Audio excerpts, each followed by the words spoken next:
Commander Jake Morrison stood on the bridge of the UES horizon, watching the stars through the main screen. After 6 months of traveling through deep space, they had finally reached their destination near Proxima Centauri. This was humanity's first mission beyond the solar system, and Jake felt the weight of history on his shoulders. "Commander, we're picking up something on the sensors," said Lisa Carter from the pilot's seat. Her voice carried excitement mixed with concern. "It's big and it's not moving." Jake moved to stand behind her chair, studying the readings on her screen. The object was massive, easily 3 times the size of their own ship. It appeared to be drifting in space, dark and silent. "Any signs of life?" Jake asked. Ben Rodriguez, the chief engineer, shook his head as he worked at his station. "Nothing. No power signatures, no heat, no communications. Whatever it is, it's been dead for a long time." Dr. Amy Sullivan looked up from her science station, her eyes bright with curiosity. "The metal composition is unlike anything we've seen before. The design doesn't match any human technology. Commander, I think we've found our first alien spacecraft." Jake felt his heart race. First contact with alien life had been humanity's dream for centuries. Even if the ship was empty, it would prove that humans were not alone in the universe. "Take us closer, Lisa. Nice and slow." The UES horizon moved carefully toward the alien vessel. As they got nearer, the ship's details became clear on the screen. It was sleek and curved, with a dark blue metal that seemed to absorb light.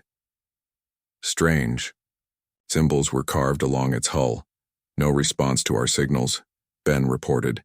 "The ship appears to be completely powered down." Jake made his decision. "We're going aboard. Ben, get the boarding equipment ready. Amy, bring your scanning gear. Lisa, you're with me." An hour later, the 4 humans floated through the airlock into the alien ship. Their flashlights cut through the darkness, revealing corridors that were taller and wider than human ships would need. The walls were covered with the same strange symbols they had seen outside. "The air is breathable," Amy said, checking her scanner. "Similar to Earth atmosphere, but with higher oxygen content." They moved deeper into the ship, their boots echoing in the empty halls. Every room they entered was empty, but the technology they found was incredible. Screens that turned on at their touch, control panels that seemed to respond to thought, and materials that felt impossibly light yet strong. "Look at this," Ben whispered, running his hands over a control console. "This technology is centuries ahead of ours, maybe thousands of years." Jake was studying a star map when Amy called out from across the room. "Commander, you need to see this." She was standing next to a small device that pulsed with soft blue light.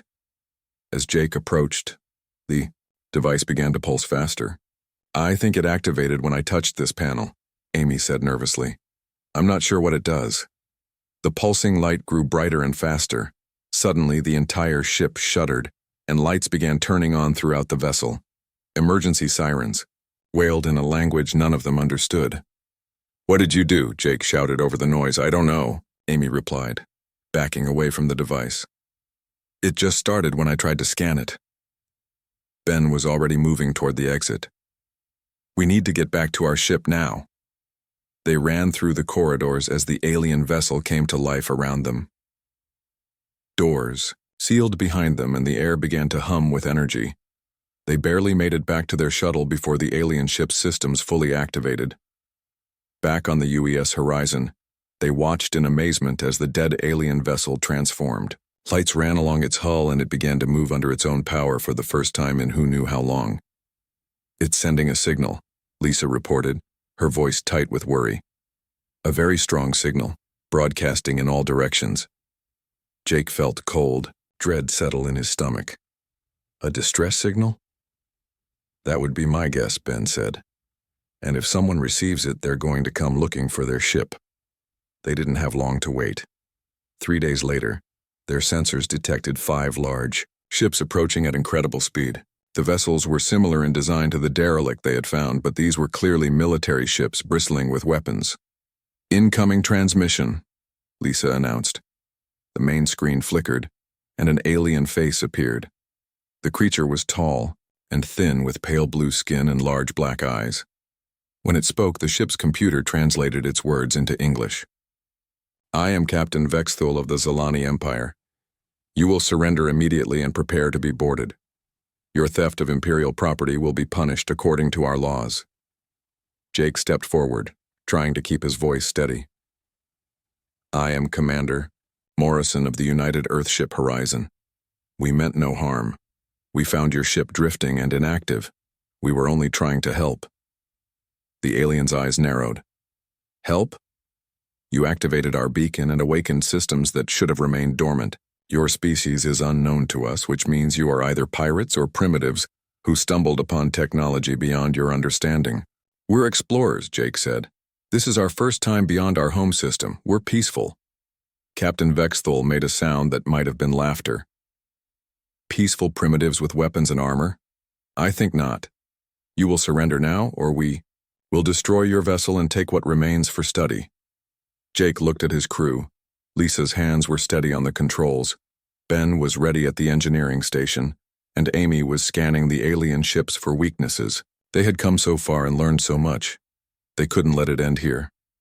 I'm sorry, Captain, but we cannot surrender. We have information that must reach our homeworld. The alien's face showed surprise, then anger. You dare refuse the Zalani Empire? Very well. Your destruction will serve as a warning to any other primitive species who think to challenge us. The transmission ended, and the alien ships began to move into attack formation. They're powering weapons, Ben reported. Those ships have enough firepower to turn us into dust. Jake was thinking fast. The derelict ship was still active, still sending its signal. An idea began to form in his mind. Ben, can you access the alien ship systems from here? Maybe. The signal connection is still active. What are you thinking? If we can overload their beacon, it might create enough interference to disrupt their targeting systems.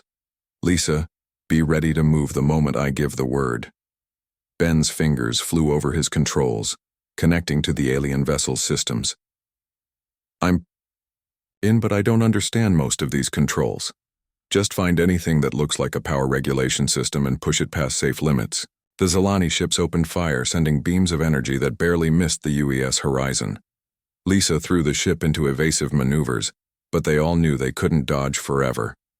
Got it, Ben shouted. Overloading the beacon now. The derelict alien ship suddenly blazed with light as its beacon system overloaded.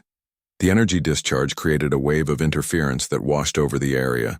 The Zalani ships found their targeting system scrambled, their weapons firing wildly into empty space. Now, Lisa, get us out of here. The UES horizon jumped to faster than light speed, leaving the confused Zalani ships behind. But as they escaped, Jake knew their troubles were just beginning. The aliens had scanned their ship and learned about Earth's location. Humanity was no longer alone in the universe, and they had just made their first enemy among the stars. 6 months had passed since the UES horizon returned to Earth with news that changed everything. Commander Jake Morrison stood in the war room deep beneath the United Nations building, watching President Helen Baker address the world's military leaders on the main screen. Ladies and gentlemen, our deep space monitoring stations have confirmed what we feared most. A massive alien fleet is approaching our solar system. Intelligence reports suggest over 300 ships, all armed for war. The room fell silent. Admiral Kevin Torres, the newly appointed head of Earth's defense forces, stepped forward. His weathered face showed the strain of the past months spent preparing for this moment. How long do we have? Asked General Maria Gonzalez, the president's chief of staff. 18 days, Torres replied grimly. Maybe 20 if they slow down to regroup at the edge of our system. Jake felt sick to his stomach. 18 days to prepare for a war against an enemy they barely understood. Earth's united government had worked around the clock since his return, but building a space fleet took time they didn't have. Dr. Richard Kane, the scientist leading the alien technology research team, raised his hand. Admiral, we've made some progress with the Zalani systems we recovered from the derelict ship. We understand about 30% of their basic technology now. Is that enough to give us an advantage? President Baker asked. Kane shook his head slowly. I'm afraid not, Madam President. Their weapons are centuries ahead of ours. Their shields can stop anything we currently have, and their ships are faster and more maneuverable than our best fighters. The silence in the room was heavy with despair. Earth's population was 47 billion people, all depending on the handful of ships they had managed to build and convert for military use. "How many ships do we have ready for combat?" the president asked. Admiral Torres consulted his tablet. 43 vessels of various sizes. The flagship UES Defiance under Captain Nicole Thompson, the heavy cruiser UES Vigilant commanded by Captain Steve Walsh, and 41 smaller ships. Most are converted mining vessels and research ships with weapons bolted on. 43 ships, against 300, President Baker said quietly. "Those are not good odds." Captain Thompson stepped forward. She was young for a ship commander, but she had proven herself during the emergency fleet trials. "Madam President, we may not have as many ships, but we have something the aliens don't expect." "What's that, Captain?" "We have nothing to lose. This is our home, our families, our entire species. We'll fight in ways they've never seen before." Jake nodded, remembering how surprised the Zilani had been when the Horizon escaped their trap. "Captain Thompson is right. The aliens expect us to fight like them with organized fleets and traditional tactics, but we're not going to do that." Admiral Torres looked interested. "What do you have in mind, Commander?" "Guerrilla warfare and space. Hit-and-run attacks. Use the asteroid belt and the planets as cover. Make them hunt us through our own solar system." Dr. Kane suddenly looked excited. "Commander, that could work. We've been studying their formation patterns from the long-range scans. They fly in tight groups probably because that's how they've always fought. If we can split them up, force them to chase small groups of our ships, we might have a chance," Admiral Torres finished. "It's not much of a plan, but it's better than meeting them head-on and getting destroyed in the first 5 minutes." President Baker stood up, her face showing the determination that had made her a world leader. "Admiral Torres, you have full authority to prepare our defenses however you see fit. Dr. Kane, I want every piece of alien technology we can use installed on our ships. Captain Thompson, Captain Walsh, prepare your crews for the fight of their lives." She paused, looking around the room at the faces of Earth's defenders. "And someone get me a direct communication link to every person on Earth. If we're going to die, we're going to die fighting, and I want our people to know that." Over the next 2 weeks, Earth transformed into a fortress. Weapons factories worked, day and night. The asteroid belt was seeded with nuclear mines. Every ship that could carry a weapon was pressed into service. Civilian volunteers lined up at recruitment centers, eager to serve even though most had never been in space. Captain Greg Williams, a former test pilot, found himself commanding a squadron of converted cargo ships. Captain Diana Foster led a group of fast attack craft built from racing ships and luxury yachts.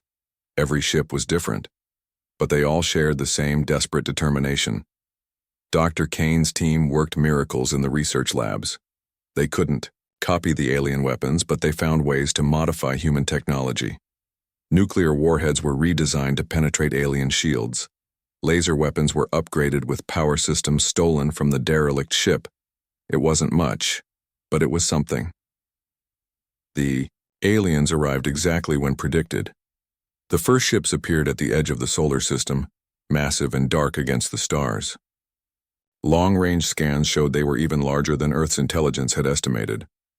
On the bridge of the UES Defiance, Captain Thompson watched the enemy fleet approach. Her ship was humanity's largest and most powerful, but it looked like a toy compared to the alien vessels. "Incoming transmission," reported her communications officer. The main screen showed the same type of pale blue alien Jake had encountered months ago, but this one wore more elaborate clothing and had scars across his face. "I am Admiral Korthvan of the Zilani Empire. You are the species that attacked our scout ship and stole our property. You will surrender immediately and submit to Imperial justice, or we will destroy every ship and every world in this system." President Baker's voice came through the communication system, broadcast from Earth to every human ship and station. "I am President Baker of the United Earth Government. This is our home system and we will defend it. We are humanity. We do not surrender. We do not yield. We will show you what it means to threaten our home." Admiral Korthvan's face showed surprise and then anger. You would fight the Zilani Empire with this pathetic collection of primitive ships? Very well. Your destruction will serve as an example to other lesser species.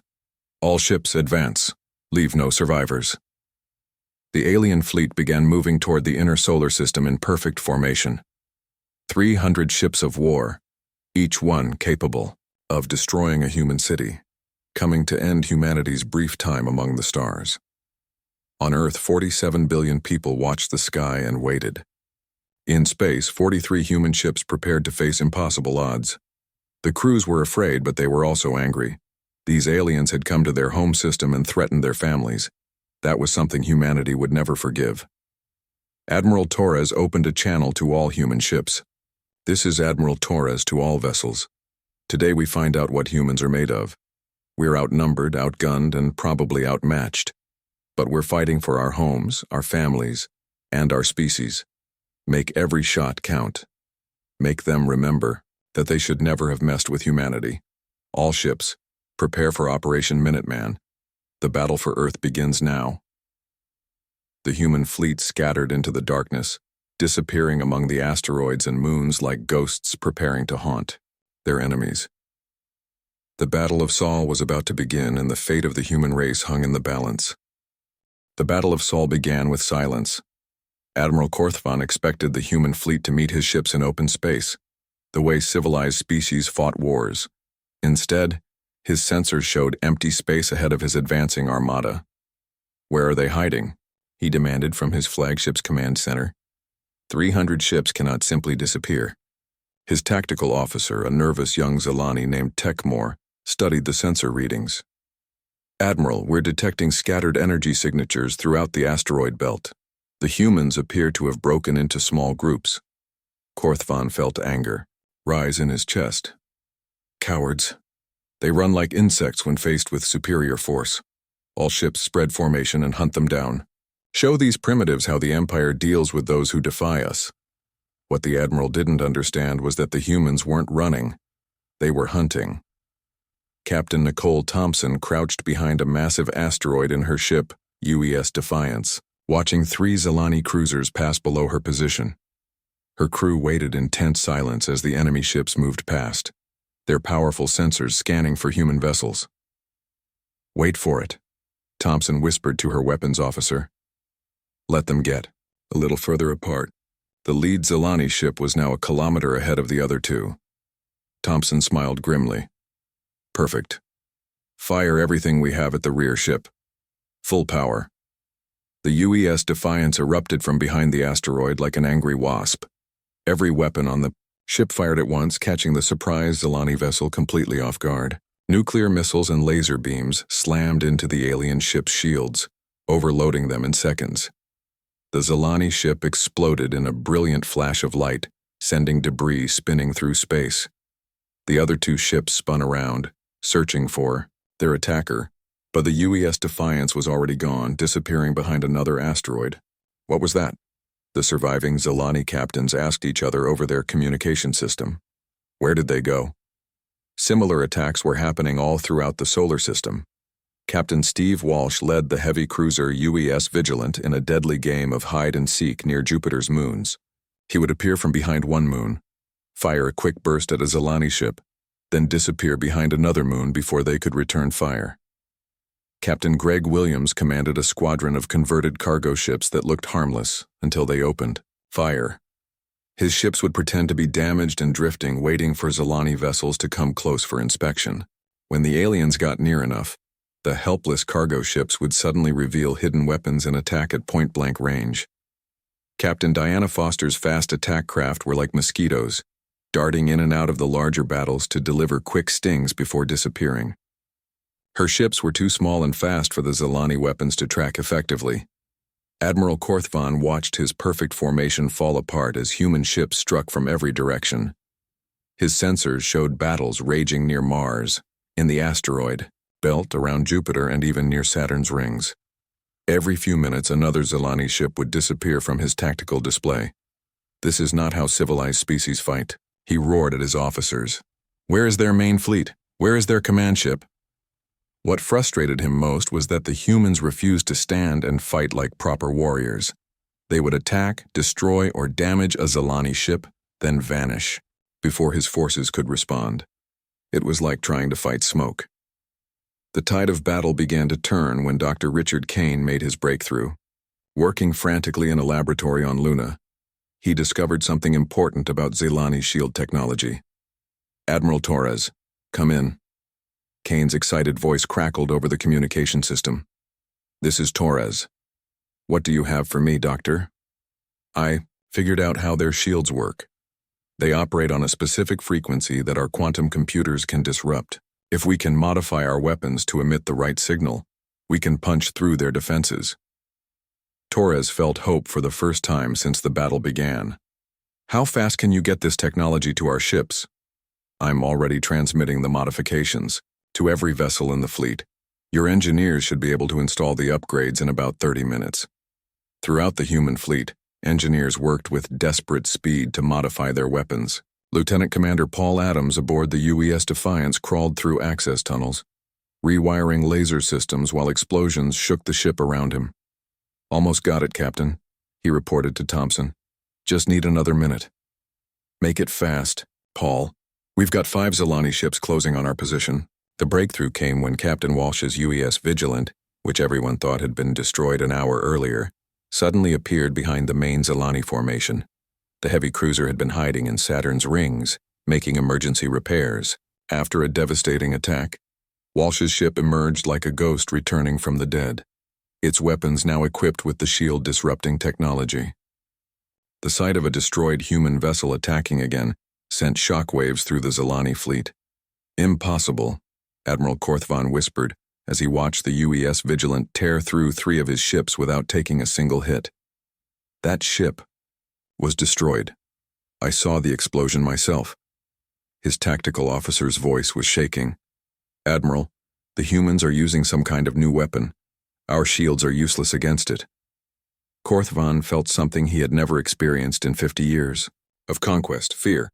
The Zilani Empire had ruled this part of the galaxy for centuries because no one could match their technology and military might. But these humans fought like demons, using tactics no civilized species would consider. Even worse, they refused to stay dead. Ships that should have been destroyed kept appearing to attack again. It was as if the humans had made death itself their ally. The panic spread through the Zilani fleet as more human ships revealed their upgraded weapons. Captain Thompson's UES Defiance led a charge that destroyed 6 enemy vessels in as many minutes. The aliens' perfect battle formations collapsed as ships tried to retreat or regroup. "All ships, retreat to the outer system," Korthvan finally ordered. "We need time to analyze these new human weapons." But the humans weren't finished. As the Zilani fleet pulled back, human ships followed them, attacking the retreating vessels and preventing them from regrouping. What had started as an organized retreat became a panicked flight. Admiral Torres opened a communication channel to the entire human fleet. "All ships, this is Admiral Torres. The enemy is retreating, but don't let up the pressure. Keep hitting them. Show them that coming to our system was the biggest mistake they ever made." The Battle of Sol continued for another 6 hours, as human ships harried the retreating Zilani fleet all the way to Pluto's orbit. When the aliens finally regrouped at the edge of the solar system, they had lost over 80 ships and hundreds of crew members. On the human side, the losses were much lighter. 14 ships had been destroyed and 8 more badly damaged, but the fleet was still intact and ready to fight. Admiral Korthvan stared at his tactical display in disbelief. His mighty armada, which should have crushed the primitive humans in hours, had been defeated by an enemy using impossible tactics and weapons that shouldn't exist. "Admiral," his communications officer reported, "we're receiving a message from the human fleet." President Baker's voice filled the Zilani command center. "Admiral Korthvan, this is President Baker of Earth. You came to our home system to destroy us. Instead, you learned what happens when you threaten humanity. Leave now and don't come back. This is your only warning." For the first time in his military career, Admiral Korthvan considered retreat. The humans had shown they could fight and win against superior numbers. But the war was far from over. The Empire had thousands of ships and dozens of worlds. These humans had only won one battle. The real war was just beginning. 3 months after the Battle of Sol, humanity was no longer just defending their home. Fleet Admiral Kevin Torres stood on the bridge of the new flagship UES Liberty, watching his fleet prepare for Operation Breakout. Earth's shipyards had worked, day and night, to build new vessels using captured Zilani technology. "Admiral, all ships report ready for jump," announced Captain Lisa Carter from the pilot's seat. She had been promoted after her heroic actions during the first battle, and now commanded the fast attack squadron. Torres nodded, looking at the star map that showed their target. "Signal the fleet. Today we take our first step beyond the solar system as conquerors, not explorers." The human fleet was larger now, with over 90 ships of various sizes. Each vessel combined human engineering with alien technology, creating hybrids that were faster and more powerful than anything either species had built alone. Captain Nicole Thompson commanded the assault group from her new ship, UES Ranger. Her original vessel, the UES Defiance, had been destroyed in the final stages of the Sol battle, but she and most of her crew had survived. "All ships, this is Thompson. Remember, we're not just fighting for Earth anymore. Intelligence reports show the Zilani have enslaved dozens of species throughout this sector. Today we start setting them free." The fleet jumped to faster than light speed, heading for their first target, a Zilani military outpost called Station Kethva. According to captured data, the station controlled shipping routes for 12 star systems and served as a supply depot for Zilani forces. When they arrived at the target system, they found exactly what their intelligence had predicted. The station was massive, built into an asteroid and defended by 20 warships. But the Zilani weren't expecting an attack so far from Earth. "Enemy ships are moving to intercept," reported Commander Danny Brooks from his position on the UES Ranger's bridge. "They're using standard Imperial formation." Thompson smiled grimly. The aliens still hadn't learned that humans didn't fight by their rules. "Execute Plan Alpha. All fast attack ships, begin harassment runs. Capital ships, target their supply, convoys." The battle for Station Kethva was different from the fight at Sol. Here the humans were the attackers, and they used every lesson they had learned. Lisa Carter's squadron of fast ships darted between the enemy vessels like angry hornets, forcing them to break formation. Meanwhile, the heavier human ships targeted the supply convoys trying to escape the battle. The Zilani commander, General Vorthak, watched in growing panic as his carefully organized defense fell apart. These humans fought like madmen, attacking from directions that made no tactical sense and using weapons combinations that shouldn't work. "Sir, they're targeting our supply ships instead of engaging our warships directly," his tactical officer reported. "Why would they do that?" Vorthak demanded. "Those transports have no military value." What the general didn't understand was that humans thought differently about warfare. They saw the entire enemy operation as a target, not just the military ships. By destroying the supply convoys, they were crippling the station's ability to function. The battle lasted only 4 hours. When it was over, Station Kethva was in human hands, and the surviving Zilani ships were fleeing deeper into Imperial space.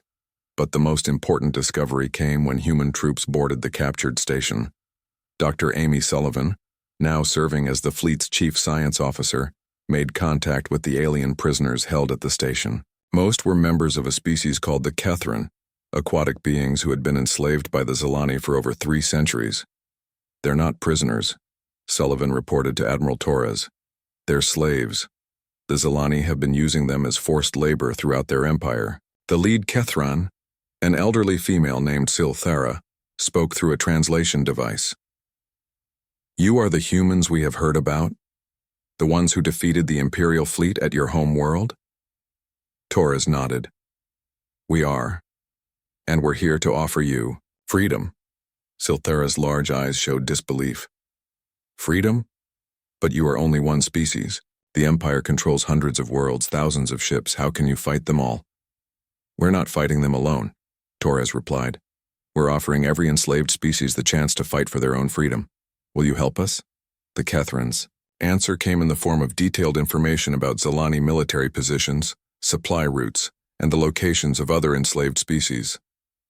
Within days, human ships were making contact with rebels throughout the sector. The war changed completely. What had started as Earth's desperate defense became a galactic revolution. Human tactics and technology spread to dozens of species who had been waiting centuries for a chance to strike back at their oppressors. Captain Danny Brooks established humanity's first colony outside the solar system on a planet they named New Haven.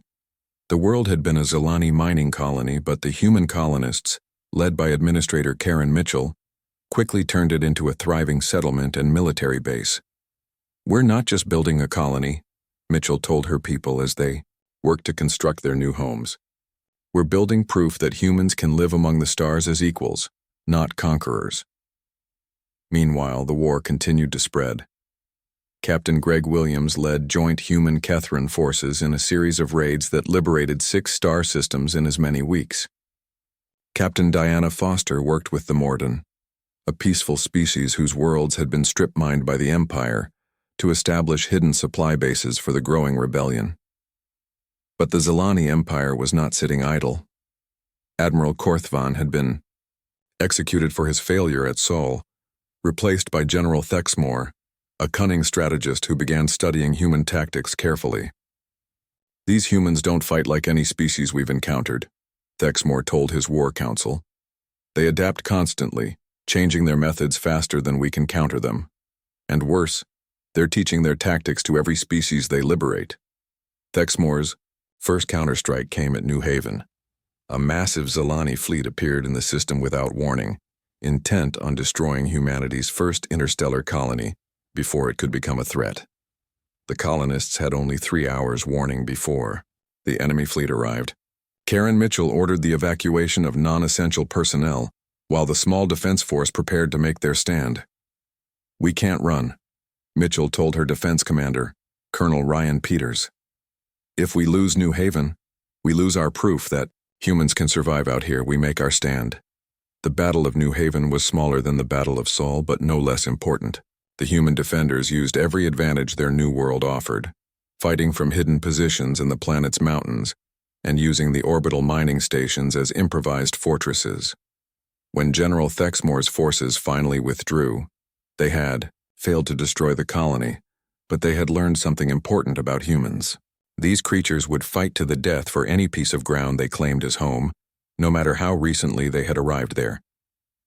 "Sir," his intelligence officer reported, "the humans have established 12 new colonies in the past month. Each one is becoming a military stronghold." Thexmore stared at the tactical display showing human expansion throughout the sector. In less than a year, these primitives had gone from a single world to a growing interstellar civilization. Worse, they were inspiring rebellion throughout the Empire. "How many systems are now in active revolt?" he asked. 47, sir, and the number grows every day." Thexmore realized that the Empire faced its greatest crisis in 1,000 years.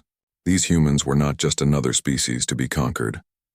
They were a virus that spread freedom wherever they went, turning the Empire's own subjects against their rulers.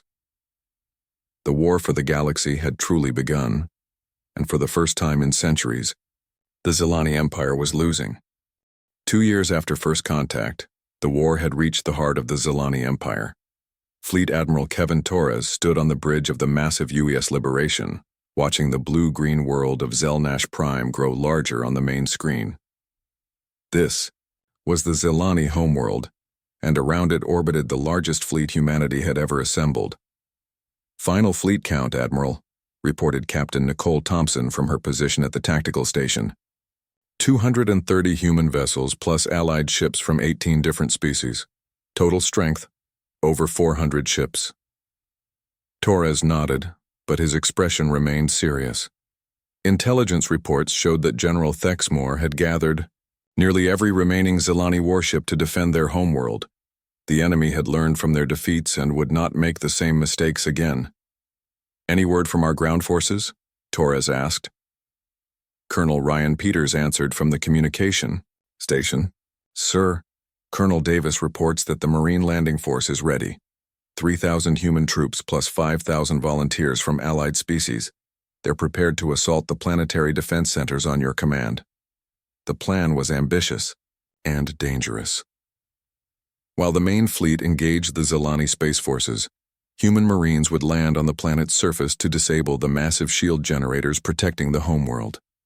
It was the kind of operation that had never been attempted before in galactic warfare. Dr. Richard Kane's voice came through the communication system from his position aboard the research vessel, UES Discovery.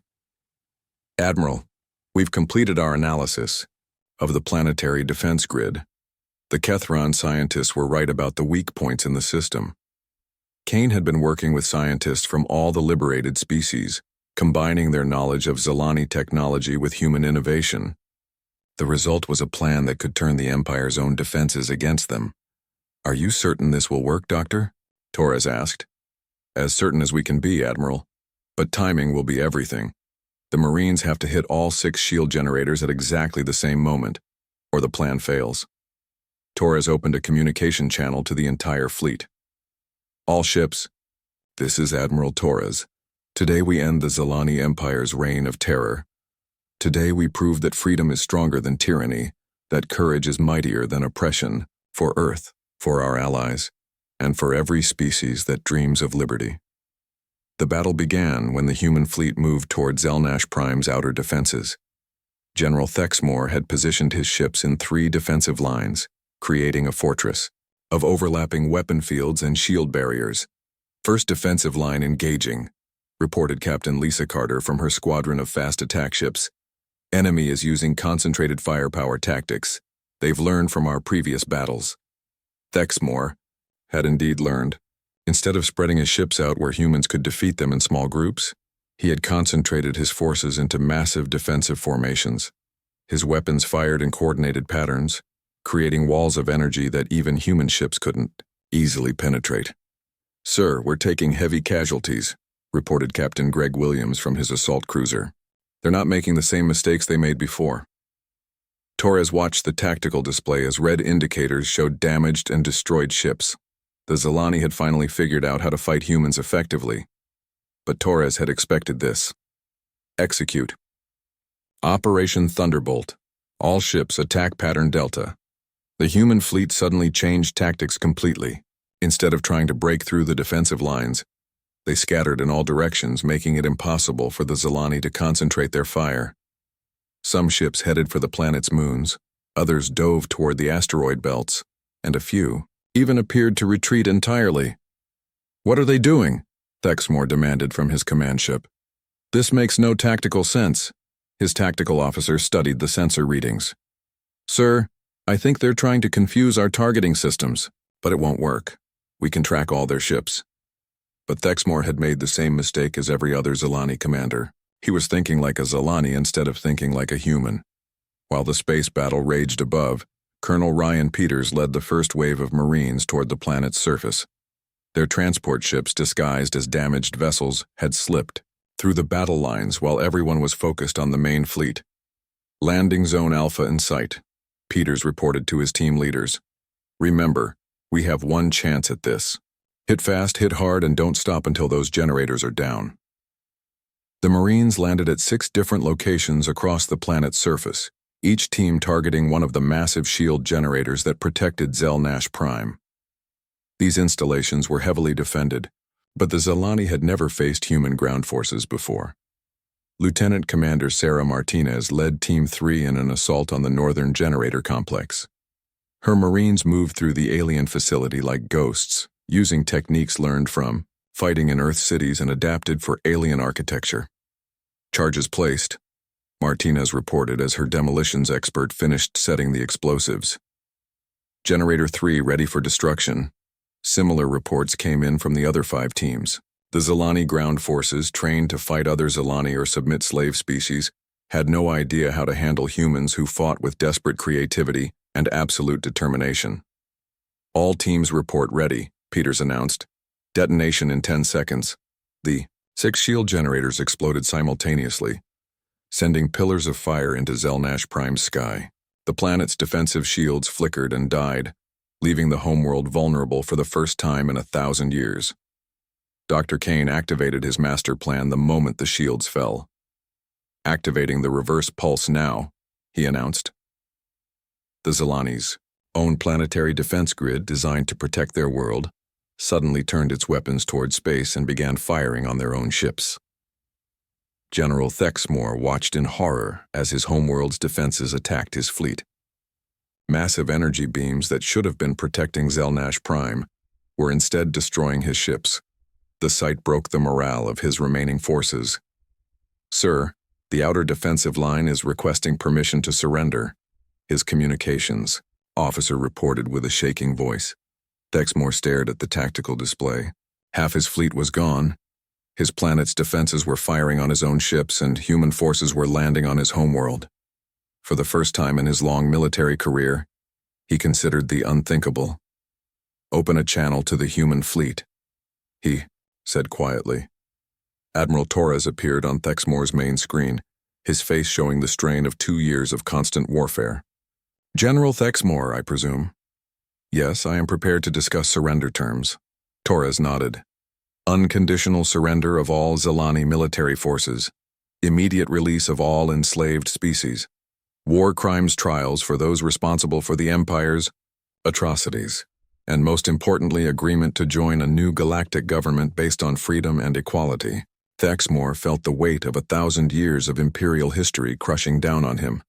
But he also saw the faces of his own people on the planet below, faces that showed relief rather than anger at their defeat. "I accept your terms, Admiral Torres."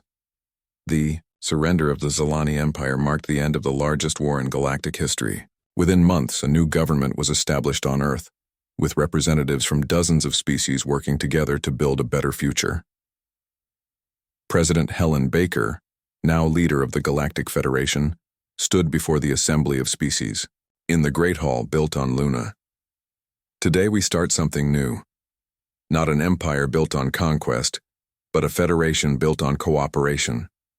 Not rule by the strong over the weak, but partnership between equals."